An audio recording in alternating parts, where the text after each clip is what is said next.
आज हम उसी बहुजन जागो मार्च की कहां से शुरुआत करेंगे और कहां उसका समापन करेंगे, वो तमाम चीजें आपके सामने रखेंगे। लेकिन आखिर बहुजन जागो मार्च को निकालने की आवश्यकता, जब वो तीनों लोग एक साथ आ जाएंगे या वो 10 लोग एक साथ आ जाएंगे तो उनको समर्थन करने वाले जो लोग हैं, जो 10-10 करके अलग अलग बटे हुए हैं, वो लोग जब यही लोग एक साथ आ जाएंगे तो फिर समर्थन करने वाले लोग भी तो एक साथ आ जाएंगे। बताइए कहाँ बटे रहेंगे समर्थन?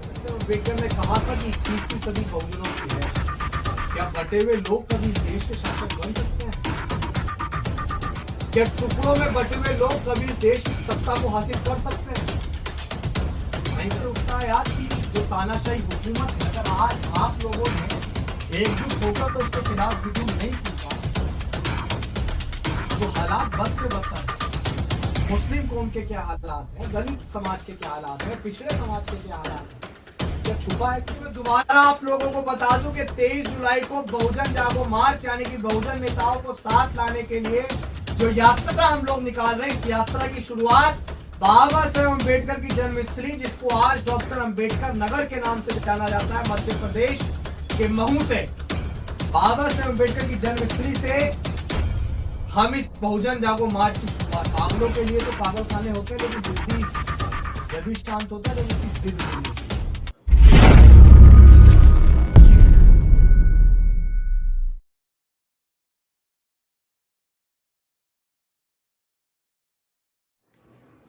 साथियों, जैसा कि आप सभी को पता है कि बीते दिनों हमने एक लाइव के माध्यम से एक बहुत बड़ा ऐलान किया था वर्तमान समय की परिस्थितियों को देखते हुए, और वो ऐलान था कि हमेशा समाज को तोहमतें मिलती हैं, हमेशा समाज को लोग बुरा भला कहते हैं कि ये समाज जो है वो एक नहीं हो रहा है, हमेशा बिखरा हुआ है। लेकिन हमने वर्तमान की परिस्थितियों को समझ के महसूस किया कि समाज तो एक है। अगर कोई बटा हुआ है या जिनकी वजह से समाज बटा हुआ है, तो वो मेन कारण जो है वो समाज के लीडर हैं, समाज के नेता हैं। जब तक समाज के लीडर और समाज के नेता एक नहीं होंगे तो समाज कैसे एक हो जाएगा?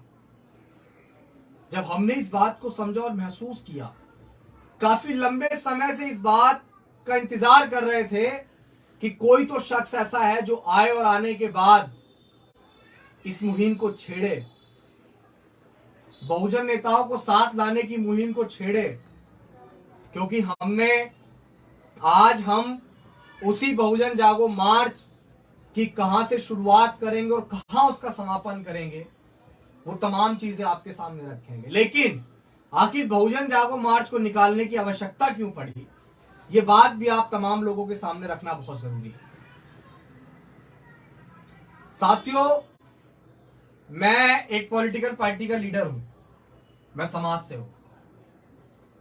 हमारे समाज में 2-4 और ऐसे लोग हैं जो पॉलिटिकल पार्टी के लीडर हैं और वो समाज से ही हैं।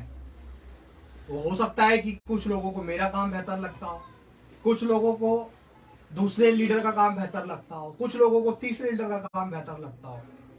तो भाई समाज तो सबका काम देखते हुए भागों में बंटकर सभी को समर्थन करने का प्रयास करता है। लेकिन वहीं जब वो तीनों लोग एक साथ आ जाएंगे या वो 10 लोग एक साथ आ जाएंगे तो उनको समर्थन करने वाले जो लोग हैं, जो 10-10 करके अलग अलग बटे हुए हैं, वो लोग जब यही लोग एक साथ आ जाएंगे तो फिर समर्थन करने वाले लोग भी तो एक साथ आ जाएंगे। बताइए कहां बटे रहेंगे समर्थन करने वाले? नहीं बटेंगे। अब बहुत सारे लोग जो है इसमें शायद ये भी सोचेंगे कि अभिषेक जो है इसमें कुछ अवसर तलाशने का प्रयास कर रहे हैं या अभिषेक चेहरा चमकाने का प्रयास कर रहे हैं। तो ये भी सोशल मीडिया के माध्यम से तमाम लोग देख रहे हैं। हम इस बात की भी घोषणा करते हैं कि हमसे बेहतर तरीके से अगर कोई इस मार्च या इस आंदोलन को चला सकता है तो हम उसके पीछे चलने को तैयार हैं। साथियों, 2024 का लोकसभा इलेक्शन, बाबा साहेब अम्बेडकर ने कहा था कि 21वीं सदी बहुजनों की है। क्या बटे हुए लोग कभी इस देश के शासक बन सकते हैं? क्या टुकड़ों में बटे हुए लोग कभी इस देश की सत्ता को हासिल कर सकते हैं? नहीं कर सकते हैं। अगर सत्ता हासिल करनी है तो हमें एकजुट होना पड़ेगा। किसी के संघर्ष को हम नकार नहीं सकते हैं। किसी के संघर्ष को नकार के हम लोग कटाक्ष करें वो गलत है। कभी आप इतना संघर्ष करके तो देखिए। दलित, मुस्लिम, पिछड़ा, अल्पसंख्यक, क्या ये तमाम लोग एकजुट होकर इस तानाशाही हुकूमत के खिलाफ बिगुल नहीं फूंक सकती? फूंक सकती है। हम कोई बहुत मजबूत व्यक्ति नहीं है, लेकिन दर्द होता है आज भी ये मंजर देख के कि आजादी के 75 साल बाद भी महाराष्ट्र के नांदेड़ में अक्षय भालेराव की हत्या महज बाबा साहेब अम्बेडकर की जयंती मनाने पर कर दी जाती है। ऐसा क्यों हो रहा है? क्यों आज भी बहन मनीषा वाल्मीकि जैसे कांड होते हैं? क्यों? क्योंकि हमारे नेता बटे हुए हैं। यकीन मानिए 2024 के लोकसभा के इलेक्शन में अगर हम लोग अपनी मजबूती दर्ज नहीं करा पाए या हम लोग एकजुट होकर एक ताकत के साथ नहीं लड़ पाए, तो शायद हमारे जैसे व्यक्ति को मौका ही नहीं मिलेगा कि हम लोग नेताओं को एक कर सके। शायद हम लोग जो सड़कों पर उतर के आंदोलन करते हैं वो आंदोलन करने का मौका भी हमसे छीन जाएगा। और सभी लोग जब ये चाहते हैं तो क्यों ना हम लोगों को, यार हम लगातार जो है दूसरे लोगों के लिए आंदोलन करते हैं, हम अपने लोगों के लिए सड़क पे क्यों नहीं आ सकते हैं? हम अपने लोगों के लिए आंदोलन क्यों नहीं कर सकते हैं? बड़ा सवाल उठ के आता है, हमेशा होता है, इस बात का जवाब भी हम देंगे। माननीय बहन जी,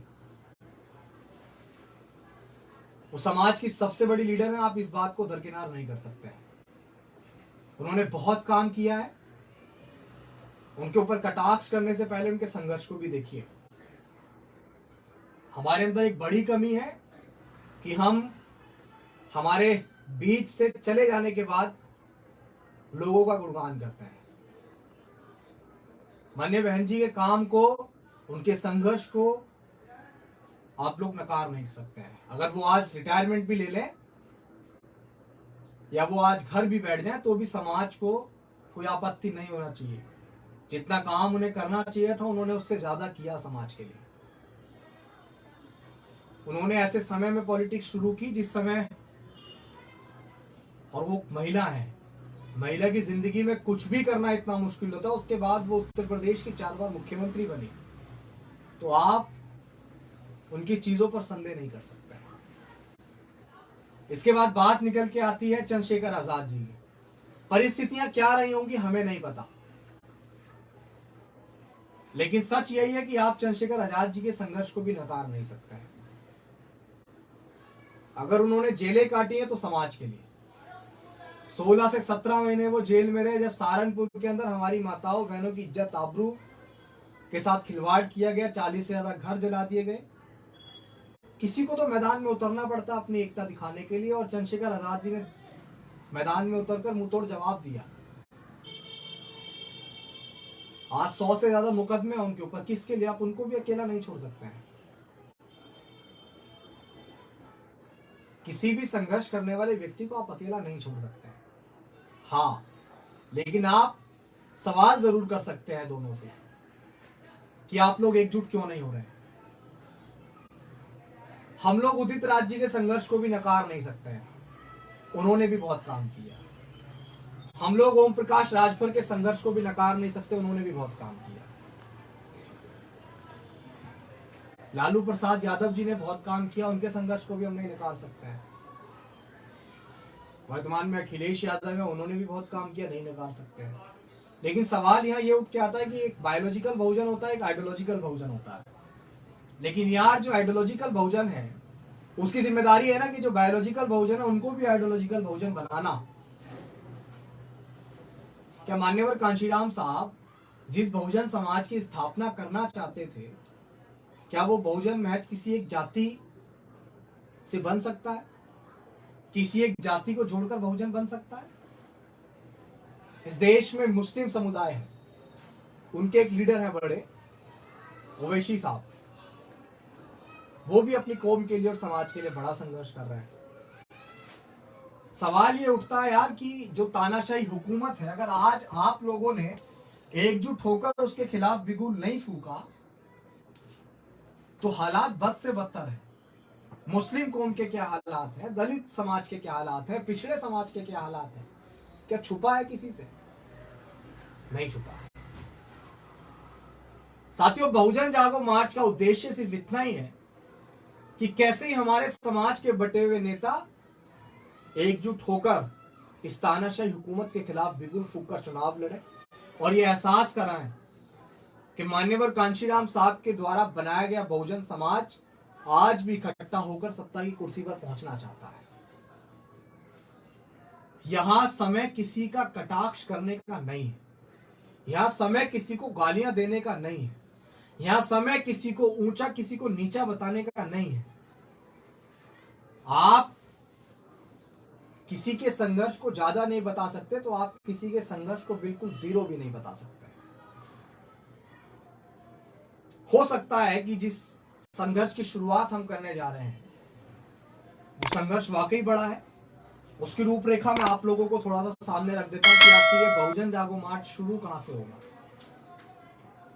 आप लोग बड़े ध्यान से इसको सुनिएगा कि ये मार्च कहां से शुरू होगा और कब शुरू होगा, और इसमें आप तमाम लोगों का हमें सहयोग चाहिए, क्योंकि आपके सहयोग के बिना हम किसी भी चीज में सफल नहीं हो सकते हैं। साथियों, मैं आपको बता देता हूं कि हम इसकी शुरुआत कहां से करेंगे। आप सबसे ज्यादा पहले तो इस लाइव वीडियो को शेयर कर दें और लोगों तक पहुंचाएं। मैं अपने समाज की मीडिया से भी ये चाहता हूं कि जब वाकई आप समाज हित की बात करते तो मुझे ऐसा लगता है कि इससे बड़ा मुद्दा समाज में नहीं है कि समाज के नेताओं को एकजुट होना चाहिए। बहुत सारे लोग ये भी कहेंगे कि आपके समाज के नेताओं से आपको मिलना चाहिए था, उसके बाद ये छेड़ना चाहिए था। तो प्रयास करेंगे नेताओं से मिलने का भी, नेताओं तक अपनी बात पहुंचाने का भी, लेकिन शायद उससे पहले आप तमाम लोगों का समर्थन भी तो हमें चाहिए। हम तो बहुत छोटे से अम्बेडकराइट मूवमेंट के सिपाही हैं और इस बिगुल को फूंक रहे हैं वर्तमान समय के हालात को देखते हुए। साथियों, आप लोगों के सामने मैं बता देता हूं कि ये बहुजन जागो मार्च बहुजन नेताओं को साथ लाने के लिए इसकी शुरुआत कहां से होगी और किस तारीख को होगी। साथियों, आप ज्यादा से ज्यादा इसको शेयर कीजिएगा, इसको लिख के भी रखिएगा। बहुत बड़ा ऐलान करने जा रहा हूं, संघर्ष बहुत बड़ा। आप तमाम लोगों का समर्थन मुझे इस संघर्ष में चाहिए। इसके बाद सोशल मीडिया के तमाम प्लेटफॉर्म पर यह संघर्ष लिखा जाना चाहिए।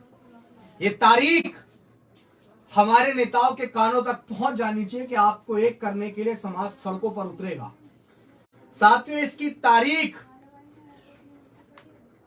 तारीख होगी आने वाली 23 जुलाई 2023। जी हां साथियों, आप तमाम लोगों ने जब से हमने बहुजन जागो मार्च की सोशल मीडिया पे वीडियो बना के एक शुरुआत की, बहुत सारे लोगों ने सवाल किया कि भैया क्या ये शुरुआत सोशल मीडिया तक रहेगी। तो हमने कहा था कि जब हम जुबान देते हैं तो कोई भी लड़ाई सिर्फ सोशल मीडिया तक नहीं रहेगी, जमीन पे भी आएगी। हम 23 जुलाई को इस बहुजन जागो मार्च की शुरुआत करेंगे और शुरुआत होगी बाबा साहेब अम्बेडकर की जन्मस्थली मध्य प्रदेश के इंदौर मऊ से, जहां बाबा साहेब अम्बेडकर का जन्म हुआ। हम वहां से इस बहुत बड़े संघर्ष की शुरुआत करेंगे। साथियों, मैं दोबारा आप लोगों को बता दूं कि 23 जुलाई को बहुजन जागो मार्च यानी कि बहुजन नेताओं को साथ लाने के लिए जो यात्रा हम लोग निकाल रहे हैं, इस यात्रा की शुरुआत बाबा साहेब अम्बेडकर की जन्मस्थली, जिसको आज डॉक्टर अम्बेडकर नगर के नाम से जाना जाता है, मध्य प्रदेश के महू से, बाबा साहेब अम्बेडकर की जन्मस्थली से हम इस बहुजन जागो मार्च की शुरुआत करेंगे। मध्य प्रदेश के तमाम साथियों का इस बहुत बड़े संघर्ष में हमें सहयोग और समर्थन चाहिए, क्योंकि आप लोगों के बिना ये संभव नहीं। बहुजन समाज के नेता एक आएंगे, लेकिन एक करने वाला कोई चाहिए, एक करने वाला कोई चाहिए। मैं आपको वो कुछ रूट मैप भी है वो भी मैं आपको बता दूं कि ये जो बहुजन जागो मार्च है डॉक्टर अंबेडकर नगर यानी कि महू से कहां कहां तक होकर गुजरेगा और कहां पहुंचेगा। साथियों, हम लोग डॉक्टर अंबेडकर नगर से निकलेंगे, उसके बाद हम लोग इंदौर आएंगे, इंदौर के बाद हम लोग देवास आएंगे, देवास के बाद हम लोग सीहोर आएंगे। आप तमाम लोग इसको नोट भी कर लीजिएगा, जो भी साथी जहां से इस लाइव वीडियो में जुड़े हुए हैं वो लोग इसको नोट कर लेंगे, तो फिर हमें आप तमाम लोगों के बहुत सारे सहयोग की जरूरत पड़ेगी। डॉक्टर अंबेडकर नगर से हम इंदौर आएंगे, इंदौर से हम देवास आएंगे, देवास से हम सीहोर आएंगे, सीहोर से फिर हम भोपाल आएंगे, भोपाल से फिर हम विदिशा आएंगे, विदिशा से फिर हम खुरई आएंगे, खुरई से फिर हम ललितपुर आएंगे, ललितपुर से फिर हम झांसी आएंगे, झांसी से फिर हम दतिया आएंगे, दतिया से डबरा आएंगे, डबरा से फिर हम ग्वालियर आएंगे, फिर मुरैना आएंगे, फिर धौलपुर आएंगे, फिर धौलपुर के बाद हम लोग उत्तर प्रदेश के आगरा पहुंचेंगे। आगरा पहुंचने के बाद हम लोग फिरोजाबाद पहुंचेंगे, फिर हम लोग एटा पहुंचेंगे, फिर हम लोग हाथरस पहुंचेंगे। ये समय की परिस्थिति के साथ रूट मैप थोड़ा सा बदलाव भी हो सकता है। फिर हम लोग अलीगढ़ पहुंचेंगे, फिर हम लोग बुलंदशहर पहुंचेंगे, फिर वहां से हम लोग हापुड़ पहुंचेंगे, फिर हम लोग मेरठ पहुंचेंगे, फिर हम लोग गाजियाबाद पहुंचेंगे, फिर हम गाजियाबाद से नोएडा पहुंचेंगे यानी कि गौतम बुद्ध नगर पहुंचेंगे, और उसके बाद दिल्ली के जंतर मंतर पे आके इस यात्रा का समापन करेंगे। साथियों, मेन ये है कि 23 जुलाई को बहुजन जागो मार्च यानी कि बहुजन नेताओं को साथ लाने के लिए बड़ा संघर्ष है, इसकी शुरुआत होगी। इसके बाद ये बाबा साहेब अम्बेडकर की जन्मस्थली डॉक्टर अंबेडकर नगर यानी कि मऊ मध्य प्रदेश से शुरू होगा, और इसके बाद दिल्ली के जंतर मंतर पे हम लोग इसका समापन करेंगे। साथियों,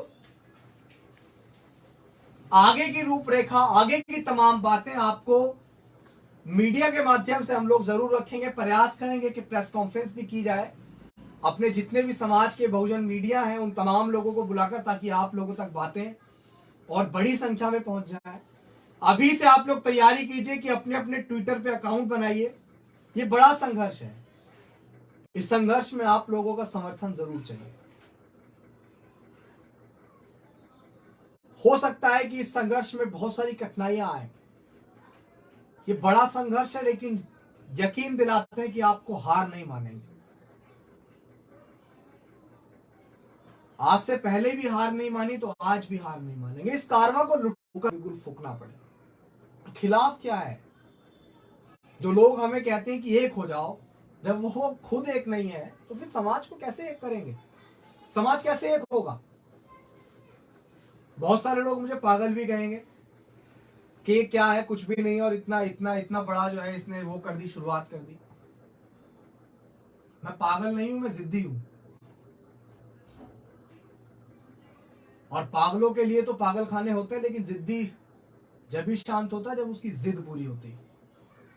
तो हम इस जिद के साथ हैं कि हम बहुजन नेताओं को साथ लाने का हर संभव प्रयास करेंगे, चाहे उसके लिए किसी भी हद तक कितना भी कड़ा संघर्ष करना पड़े। किसी को तो मैदान में उतरना पड़े कि जितने जुल्म और सितम हम पे हुए हैं उनको दोहराते चले जाएं, आने वाली पीढ़ियों के बारे में कोई ना सोचे। 23 जुलाई को बाबा साहेब अम्बेडकर की जन्मस्थली से इस बहुत बड़े संघर्ष की शुरुआत करेंगे और दिल्ली के जंतर मंतर पे इसका समापन करेंगे। सभी साथी कमर कस लें, इस बहुत बड़े संघर्ष में आप तमाम लोगों का समर्थन चाहिए। आप किसी भी पार्टी से हैं, आप किसी भी संगठन से हैं, आप हमारा समर्थन कर सकते हैं। आप हमारे साथ इस लड़ाई में, इस जमीनी स्तर में आप उतर सकते हैं। जो नेता एक करने से किसी को रोके वो लीडर नहीं होता है। मेरा निवेदन है कि आप तमाम लोगों का मुझे समर्थन चाहिए। नेशनल, हमारी जो बहुजन मीडिया है उनसे भी निवेदन है कि आप भी हमारी इस बात को लोगों तक जरूर पहुंचाएगा। अगर आपको लगता है कि वर्तमान समय की ये मांग है कि बहुजन नेताओं को साथ आना चाहिए, इसके बिना ये कारवा पूरा नहीं हो सकता है, तो आप भी इस बात को ज्यादा से ज्यादा शेयर कीजिए। धन्यवाद साथियों। 23 जुलाई को इस बहुत बड़े संघर्ष की शुरुआत बाबा साहेब अम्बेडकर की जन्मस्थली से करेंगे, यानी कि मध्य प्रदेश के इंदौर से, मऊ से, और उसके बाद दिल्ली के जंतर मंतर पे इसका समापन करेंगे। धन्यवाद आप तमाम लोगों का जुड़ने के लिए। जय भीम, जय भारत, जय संविधान।